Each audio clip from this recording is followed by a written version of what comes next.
Բարի երեկո, շանթեթեր շարունակում է հորիզոնը։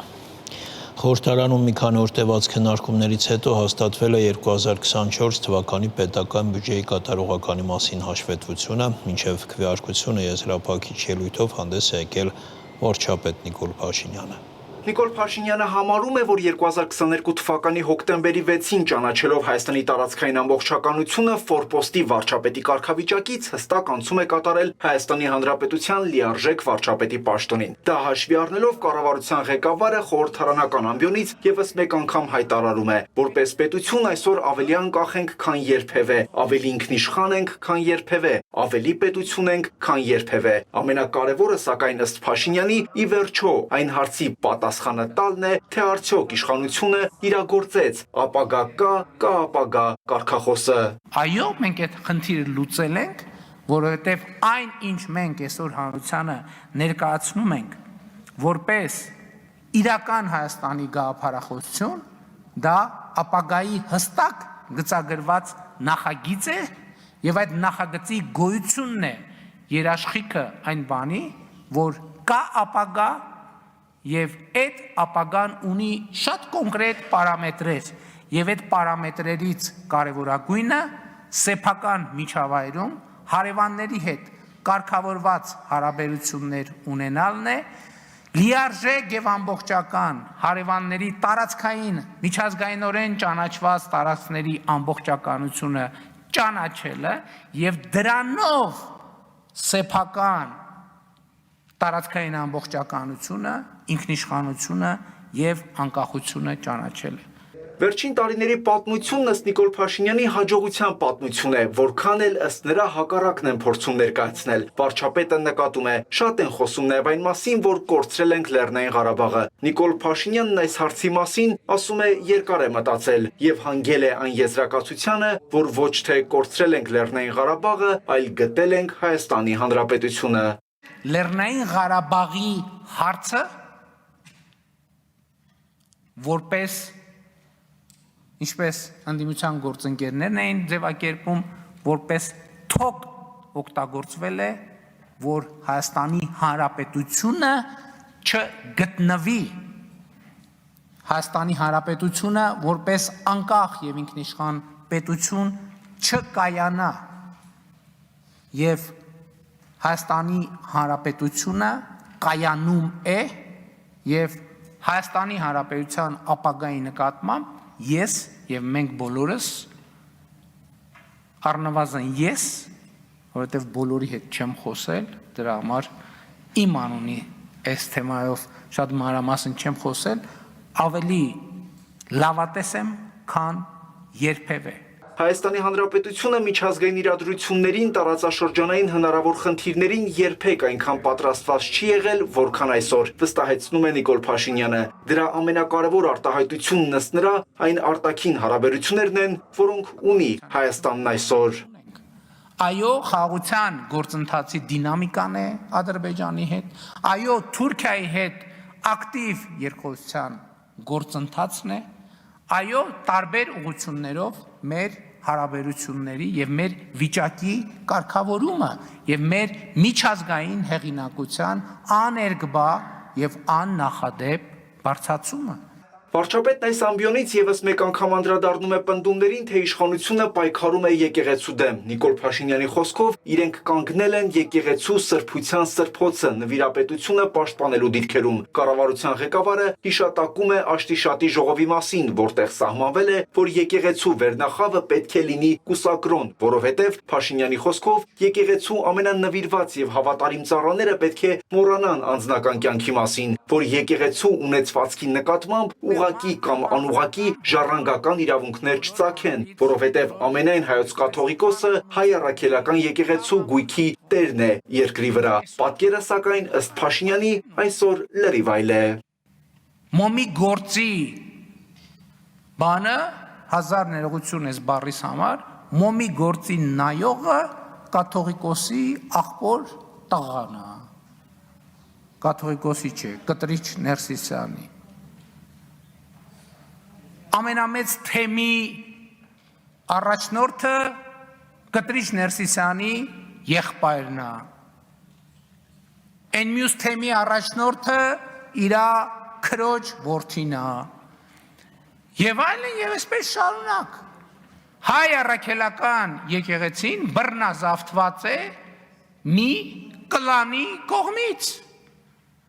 Եվ մենք ոչ թե եկեղեցու դեմ ենք պայքարում, մենք պայքարում ենք եկեղեցու արժեքների եւ նվիրապետության համար։ Նիկոլ Փաշինյանի գնահատմամբ մարդիկ, որոնք խոսում են այս իրավիճակի պաշտպանության մասին, քար առ քար քանդում են հայ առաքելական եկեղեցին, նվիրապետությունը, պատմությունը, ավանդույթն ու արժեքը։ Շանթերոստանկերություն, Հորիզոն։ Թուրքիայում Հայաստանի վարչապետ եւ Ադրբեջանի նախագահի հանդիպում նախատեսված չէ, այս մասին հայտնել է վարչապետի մամուլի խոսնակ Նասելի Բաղդասարյանը։ Հիշեցնենք, որ Էրդողանի հրավերով հունիսի 20-ին Հայաստանի վարչապետը կմեկնի Թուրքիա, վարչապետը նշել էր, որ այցի օրակարգի վերաբերյալ կլինի համատեղ հայտարարություն։ Ավելի վաղ ազգային ժողովի նախագահ Ալեն Սիմոնյանը ընդգծել էր, որ վարչապետի այցը Թուրքիա պատմական է։ Հայաստանի ղեկավարը առաջին անգամ է նման մակարդակի այց իրականացնում։ Ազգային ժողովի նախագահ Ալեն Սիմոնյանը ընդունել է Վրաստանի խորհրդարանի մշակույթի հանձնաժողովի նախագահ Գեորգի Գաբունյայի գլխավորած պատվիրակությանը։ Քննարկվել են միջխորհրդարանական կապերի զարգացմանը վերաբերող հարցեր, հանրադարձ է կատարվել նաև տարածաշրջանային զարգացումներին։ Նախագահ Վահագն Խաչատուրյանը ընդունել է Արաբական Միացյալ Էմիրությունների մարդկային եղբայրության բարձրագույն կոմիտեի գլխավոր քարտուղար դոկտոր Խալիդ Ալ-Ղայթին, որը Հայաստանում է սոցիալական արդարության 3-րդ միջազգային համաժողովին մասնակցելու նպատակով։ Զրույցի ընթացքում անդրադարձ է կատարվել Հայաստան-Արաբական Միացյալ Էմիրություններ դինամիկ զարգացող փոխգործակցությանը։ Նախագահը նշել է, որ Հայաստանը որդեգրել է խաղաղության, բարիդրացիության եւ համագործակցության ճանապարհով առաջ շարժվելու դիրքորոշում։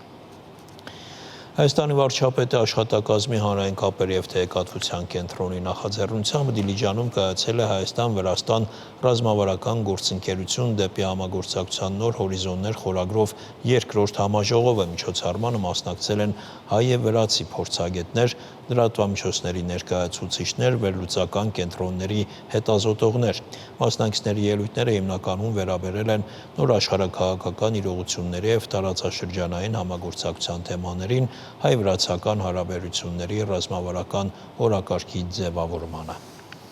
Վերջին տարիներին մեր համագործակցությունը հասել է նոր ռազմավարական մակարդակի, որի բառապացույցն է 2024 թվականին ստորագրված ռազմավարական գործունեության հռչակագիրը։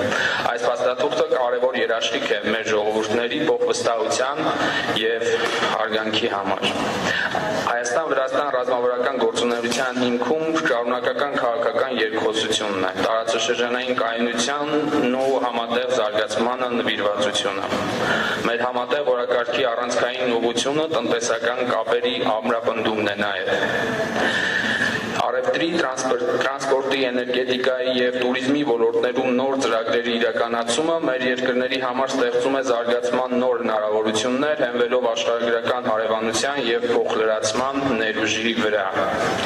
Մեր գլխավոր նպատակը խաղաղ եւ զարգացող հարավային Կովկասն է։ Հայաստանը էական ջանքեր է գործադրում հավասարակշռված եւ կայուն հարաբերություններ կառուցելու իր բոլոր հարևանների Վրաստանի, Ադրբեջանի, Թուրքիայի եւ Իրանի հետ, հիմնվելով ինքնիշխանության եւ իրավահավասարության սկզբունքների վրա։ Հայաստանն ու Ադրբեջանը վերջերս ավարտել են խաղաղության համաձայնագրի տեքստի համաձայնեցման բանակցությունները եւ այժմ ընթանում են սահմանազատման ու տարածաշրջանային կապուղիների բացման շուրջ քննարկումներն ու շփումները։ Նշանակալի առընչթաց կա նաև Հայաստանի ու Թուրքիայի միջև դիվանագիտական հարաբերություններ հաստատելու եւ սահմանները բացելու ուղղությամբ։ Հայաստանի կառավարության առաջ քաշած խաղաղության խաչմերուկ նախաձեռնությունն իրապես համահունչ է Վրաստանի որպես տարածաշրջանային տրանսպորտային հանգույցի տեսլականին։ Նպատակն է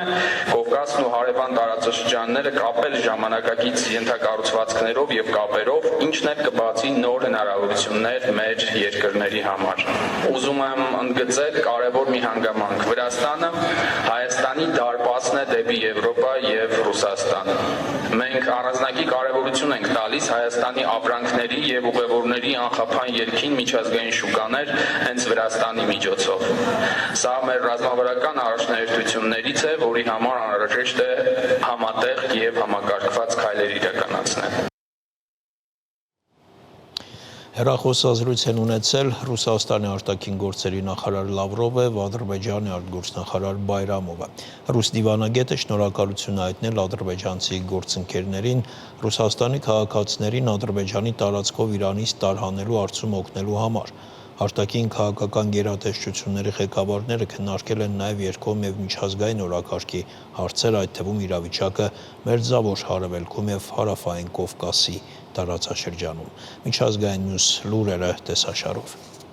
Առավոտյան Իրանը մոտ 20 հրթիռներով հարվածել է Իսրայելին, հայտարարվել է օդային հարձակման տագնապ։ Լրատվամիջոցները հայտնում են, որ ուժեղ պայթյուններ են լսվել միաժամանակ մի քանի իսրայելական քաղաքներում։ Նախնական տեղեկությունների համաձայն մոտ 65 մարդ վիրավորվել է։ Զոհերի մասին տեղեկություններ չկան։ Հարվածից հետո իսրայելական բանակը հայտնել է, որ Իրանից նոր հրթիռների արձակում է արձանագրել։ Պաշտպանական համակարգերը աշխատում են սպառնալիքը կասեցնելու ուղղությամբ, հայտնել է Պաշտպանության նախարարությունը սոցիալական ցանցերում։